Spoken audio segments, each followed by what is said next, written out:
What is up, Pokemon Go trainers? It is your boy TheGoulGuy back at you guys yet again with another video. Today we are going to be showcasing another team for the Ultra League using the new meta Pangoro. Pangoro, for whatever reason, like when I first seen Pangoro, I was like, bro, why is this not why is this not viable? Why is this not meta in any Go Battle League at all? It's just such a cool looking Pokemon and has the little tree thing and his the little leaf thing in his freaking mouth and everything like that. Such a cool Pokemon. It's a fighting dark type. Why is this not viable in the actual Go Battle League? And guess what? During season 2, during the updates and everything like that, Pangoro actually got a buff, essentially using Karate Chop now. So it's one of the new meta fighting types on top of Machamp that's actually super viable. It actually gets to its charge moves super fast, on top of the fact that it's actually part dark type, so it's going to be able to take a lot of the ghost types that you see in the meta right now. So it's very nice, on top of the fact that it's part fighting, so it's going to be able to take a lot of the dark types that it would be coming across as well out with speed and efficiency as well, or rock types, or anything else that's super effective against fighting types. But anyway, the team that I got for you guys today is a team consists of Pangoro, the star player of this team, in the front here, with Drapion in the middle as the switch, and then we have Feraligatr in the back. This is the non-shadow Feraligatr. As I said, I'm building up to a Ultra League shadow Feraligatr, but as I said, it is good to have that bulk in general. But that is the team. Let's get into the stats right now. All right, first member on the team, Pangoro. This is the shiny Pangoro, man. Look how fly he looks, man,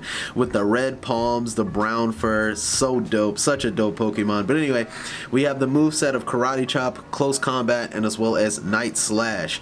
And these are the IVs here. Of course, not the best PvP IVs, but I rarely ever see the baby form out in like the wild or anything like that. So this is all from an egg. That is why the IVs are so high. But since it's a shiny, I wanted to show it off. That is why we have it, and it works for me so far. And next on the team, we have Drapion.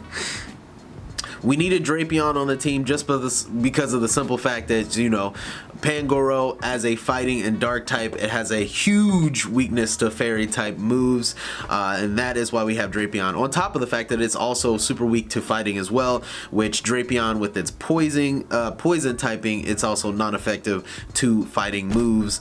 Well, takes neutral damage since it is part dark anyway. But anyway, we have Poison Sting, Aqua Tail, and as well as Crunch on the Drapion, so it will be able to take out any of those ghost types and any fire types that come across with the Aqua Tail, which is very nice, and that Poison Sting to take care of any of those fairy types. And then this one, definitely way better Ultra League PvP IVs on this one. Lower attack, high defense, high HP with this one. I'm also trying to build a shadow version of the Drapion as well. As you can see, my Stardust is depleted. I'm trying to build it up so I can build a little bit more of these teams, especially for the Ultra League. Ultra League is very expensive, especially for these new meta Pokemon. You need like XL candy and everything else. So yeah, I'm working towards it, but that is it for that one. And then last but not least is our Feraligatr. Our Feraligatr, non-shadow Feraligatr. I purified this back in the day. Of course, this would have been perfect if it was still shadow, but this is before, obviously, Feraligatr even got a buff, let alone, this is before I knew that shadows were viable. That is why it is what it is. The IVs on it are 96%. Of course, not the best viable for PvP. Obviously, you want low attack, high defense, high HP, but that is what we're using today with Shadow Claw, Hydro Cannon, and Ice Beam. But anyway, without further ado, let's get into these matches. Alright, going into our first match here, let's see what we got cooking. Let's see what we got cooking here. All right, 0303. Let's see what you got cooking for us. We're starting out Pangoro versus the Dragonites. Now Pangoro gets to his charge moves really fast. We're going to try to see if we can throw a Night Slash real quick onto the Dragonite before we end up potentially switching out, because the Karate Chop, of course, is not doing that much damage, and I want to at least keep as much health on the Pangoro as possible. On top of, Dragonite usually has superpower, and that's going to just destroy the Pangoro. But anyway, we switch into the Drapion. They use Dragon Claw on us, and that is fine with me. We're going to be using Crunch onto the Dragonite. Hopefully that does a good amount of damage. I know it's not going to KO it, but at least maybe we can farm down. Oh, actually it does KO. Which is very nice, very nice. They switch into their fairy type, which actually works out for me, because we have our poison sting, which also got a buff, which is very nice. That's going to do a good amount of damage, and the crunch is coming through, which gets us the shield, which is very nice as well. They end up being able to whittle us down with their charm, which is fine with us. We're gonna switch into the Feraligatr. Feraligatr should be able to take most of the hits here, but we're gonna shield anyway, just so we have a little bit more energy here. And of course, we do not want to lose that Feraligatr, because it will destroy that Gramble will destroy our Pangoro, which would be unfortunate. Alright, we get the last shield there on to the Gramble. Gramble takes forever to get to its charge moves. So they end up switching into their Swampert, which still works out for us at the end, because Hydro Cannon still does a good amount of damage on to the Swampert, which is fine with us. They still don't have a shield right now. We're going to be using a Night Slash on to the Swampert. Let's see if we can get some damage onto it. I believe we still have a shield left, so we should be fine to maybe even throw another Night Slash potentially if this doesn't KO, or even build up to another charge move. Let's see. Yep, we still have one more shield. Let's see if we can oh, okay, so actually at this point I'm just like, alright, so yeah, Pangoro, it's a fragile Pokemon, but looks like it was able to take that Hydro Cannon, which is very nice. We're gonna be throwing a Night Slash here, and we still maintain a shield, which is very nice for the Feraligatr to back, just in case oh yeah, just in case anything crazy happens. But there we go, we end up farming down with the Shadow Claw. Nice, switching in with the Feraligatr. Love to see it. Now these battles happened before I reached Ace, so essentially this is like this video I made like a little minute ago. Like these battles I recorded just a little minute ago, so if I'm not too familiar exactly on what I did, that is the reason why. Okay, I do a lot of these battles. Oh my god, always something on me. Oh my god, some lint. How long has that been in there? Anyway, going into the next battle, we have Pangoro versus the Golisopod. Now, Golisopod with the Shadow Claw is not going to do that much damage to me, just because of the fact that I'm part dark. And we do get to the Night Slash, which is very nice. Boom, that hits it right there. Now, with this, I should be shielding here, because I believe with the, yeah, X-Scissor should probably would do a whole bunch of damage to me. We get to another Night Slash here. You can see how spammy freaking Karate Chop is, to where you can get to your charge moves super fast. I should switch to the Drapion at some point, but unfortunately I just kept on using these freaking shields. Okay, yeah, so I don't let that go, which is nice. So yes, we still maintain our shield there. They still have two shields, so they might end up shielding here and maybe even taking us out in the next move. Let's see. Oh, never mind. Okay, cool. So we do not end up knocking it out. They end up switching into their Tapu Fini. Thank goodness. I had the Drapion still in my back there for the Aqua Tail, going on to the Typhlosion, which is going to be very nice. If I was a Shadow Drapion, these Aqua Tails would probably be like 2 hits. Like 2 Aqua Tails probably would take out the Typhlosion way better than what it is right now, but still gonna make do what it do, because now, yeah, since it's not Shadow, it is gonna be able to take the Blast Burn at least. And we are going to be able to get to another Aqua Tail. It's probably going to shield here. Oh, it does not shield there. That's fine. Typhlosion goes down, and that leaves the Tapu Fini. Tapu Fini is pretty bulky, but the Poison Stings are doing a good amount of damage. We're going to be using a Crunch here. See if we can debuff the attack stat on the Tapu Fini looks like it did not work out for us. Let's see if we can get to one more charge move. No, we cannot get to the last charge move, and that's fine. We're gonna switch in to the we switch into the Feraligatr, and then we switch back into the Pangoro because we knew he had a lot of charge energy, and we just wanted to sacrifice the Pangoro, go into the Feraligatr because the Feraligatr is going to be able to potentially get to the Hydro Cannon. No, man, I thought we can get to the Hydro Cannon before they get to their charge move, but that's fine. Both of their charge moves are not going to take us out anytime soon. Yeah, the Nature's Madness did not take us out at all.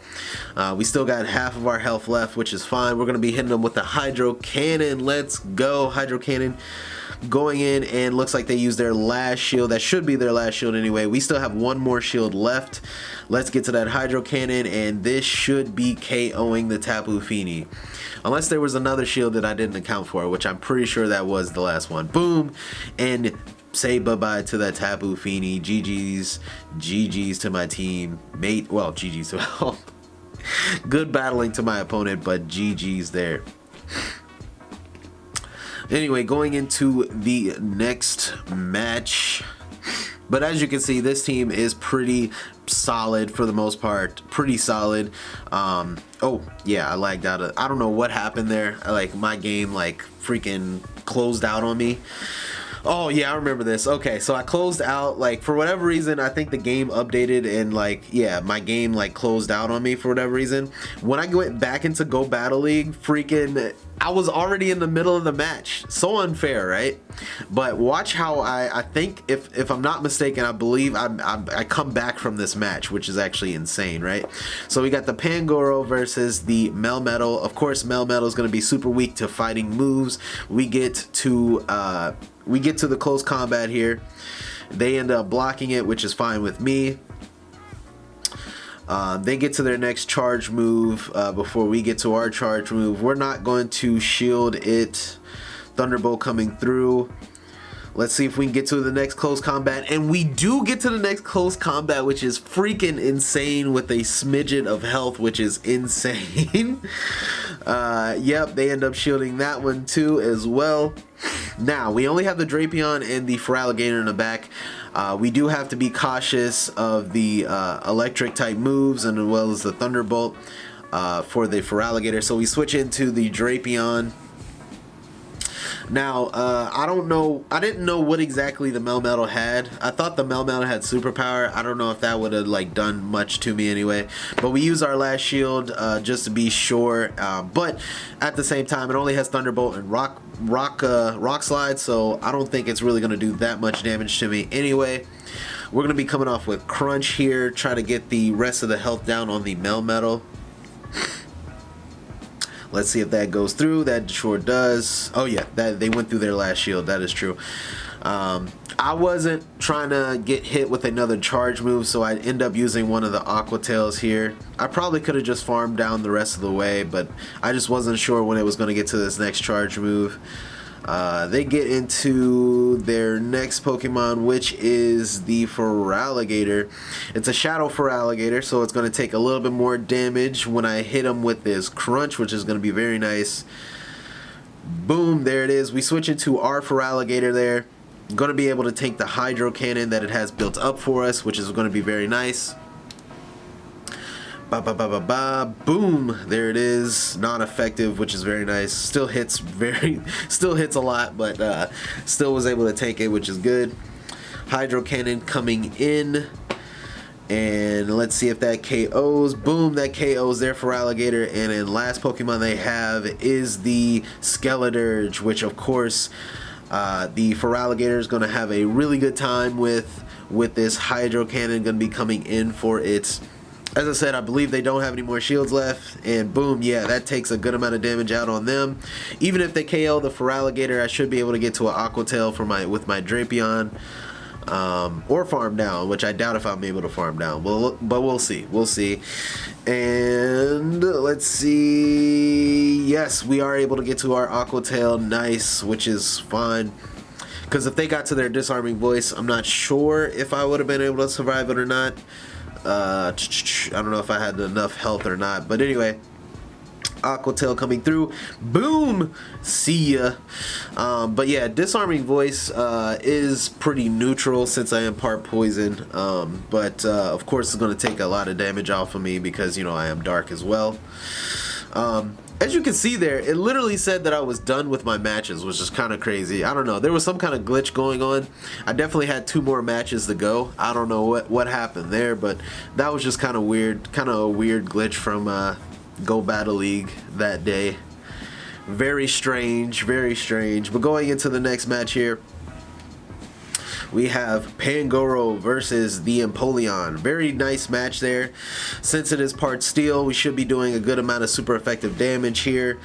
We're going to see if we can get to the close combat, but I bait with the Night Slash. And also too, I don't want to, because when you use close combat, of course, you're going to like lose a lot of health.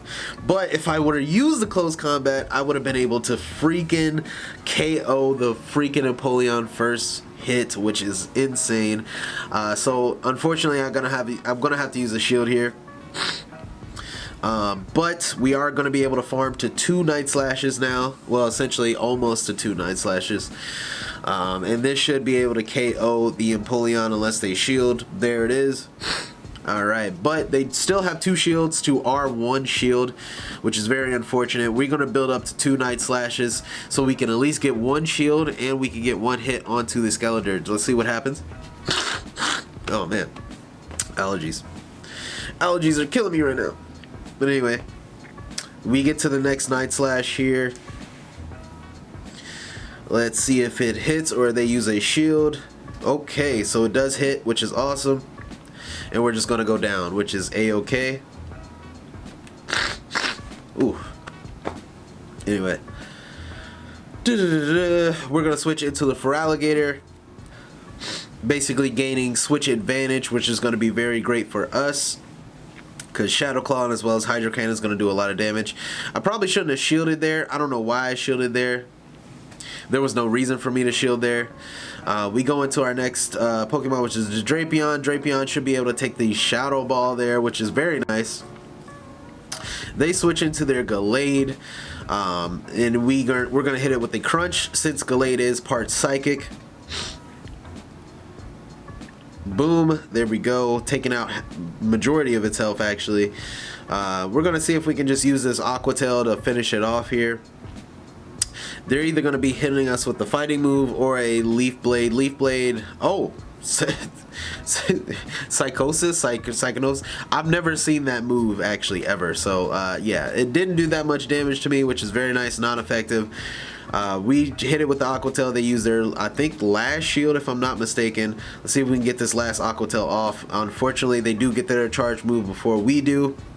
Let's see what this charge move is. And it is a Leaf Blade. Leaf Blade is non-effective towards me. So we're going to be hitting it with the Aqua Tail. We still have a smidgen of health on our Drapion, which is very nice. Boom, it's out of there. We switch back. Oh, we were about to switch back. Oh, okay, there we go. I was trying to switch back into my freaking Feraligatr. For whatever reason, it wasn't letting me switch initially. And also, I was thinking, do I just want to do an Aqua Tail? But anyway, we do get to the Hydro Cannon before they get to their Disarming Voice or even Shadow Ball, and we win that game, which is nice. Cool, cool. So yeah, we only have 1 match left. This is our last match. But yeah, so far our team was working super amazingly. This is around the time where Ultra League just started out, like, you know, like in this season. So a lot of people weren't really prepared, I would say, for Pangoro. But I feel like a lot of people nowadays are pretty, like, they like, I feel like when I use this team now, like, people kind of expect this team. But it's still a really good team, like, regardless. They end up switching their Greninja into the freaking Trevenant. Unfortunately for me, I caught it, like, essentially, like, I caught their switch anyway. If I would have waited just a little longer and just used the Night Slash, I probably would have been way better off. But that's fine. Trevenant uses the Seed Bomb. Seed Bomb is going to be non-effective, and as well as Shadow Ball is going to be non-effective. So pretty much I wall in Trevenant with Drapion, which is going to be very fine for me. So yeah, Trevenant is out of there with the Crunch doing a whole bunch of damage to it. Looks like the Greninja's going back in. Is probably going to use Hydro Cannon on us. Let's see. Yep, Hydro Cannon, boom. Does a good amount of damage. We're going to use Aqua Tail. I probably should have used Crunch. I know Crunch is not effective, but Crunch, I've noticed, still does a good amount of damage, especially for Greninja that doesn't have that much health. Anyway, but yeah, I was trying to get to another Aqua Tail, see if we can get to another one, but unfortunately we could not. That's another benefit. If I were to use Crunch, at least I would have been able to do a good amount of damage before switching out. But that's fine. We gain switch advantage again, going back into Pangoro, doing super effective damage with the Karate Chop. They end up switching into their Typhlosion. Which is fine with me because we have our Hydro Cannon going in on the Typhlosion. They're probably going to shield, most likely going to shield anyway. Let's see what they do. They do end up shielding. Typhlosion is a risky Pokemon to go across because Typhlosion with its Thunder Punches and as well as its freaking Blast Burn, they both hit really hard, especially towards the Feraligatr with the Thunder Punch anyway. This is a non-shadow Feraligatr, or non-shadow Typhlosion, so I probably could have took the Thunder Punch and saved a shield for this next one that's about to come through, but let's see what happens. Let's see what happens here. I end up shielding yet again. I probably should have saved the shield. I probably should have saved the shield on the last one, but that's fine. They switch back into their Greninja, hitting us with the Night Slash. Night Slash taking almost all of our health here. Pangoro coming in. I probably could have farmed down the Greninja. I just wasn't too sure. Greninja is able to have so much Greninja is able to have so much freaking speed in getting his charge moves. Looks like I'm going to be hitting with the Thunder Punch. Oh, but I am able to get to the Night Slash, which is very good for me, at least. I thought after I did the close combat I wouldn't have been able to survive that. And oh my goodness, it gets its charge move before I'm able to hit him with one freaking Shadow Claw, winning them the game with a Thunder Punch. GG's to my opponent. Oh my goodness. But anyway, that was a very close game. That was a 4-1 game as well, so very good game too. But yes, this team worked out freaking amazing for me, not gonna lie. Love this team so far. Definitely recommend you guys utilize this team. It's very meta. If you have the shadows, use the shadows, of course, of the Feraligatr and the Drapion. But you know, all your team is pretty much going to be super fragile, but you know, of course, probably more so for the Drapion, just because the Aqua Tails don't really hit that hard. Hydro Cannon's always going to hit freaking like a truck, regardless if you're shadow or non-shadow Feraligatr. But Aqua Tails would do a lot more damage, and as well as the crunches would do even more damage. But anyway, that is the team. That is how we were getting up to Ace anyway. But yes, this team was amazing. Pangoro is such a fun to use Pokemon. As I said, super spammy when it gets to his charge move with that Karate Chop. Love that they buffed this Pokemon because it was worth using in the Go Battle League. But yes, if you like and enjoy this video, definitely leave a like and a subscribe to this channel because it helps the channel grow. And comment down below what you guys think of the team and what team are you guys running in the Ultra League. I would love to know. But anyway, I'll catch you guys in the next one, alright? Peace out.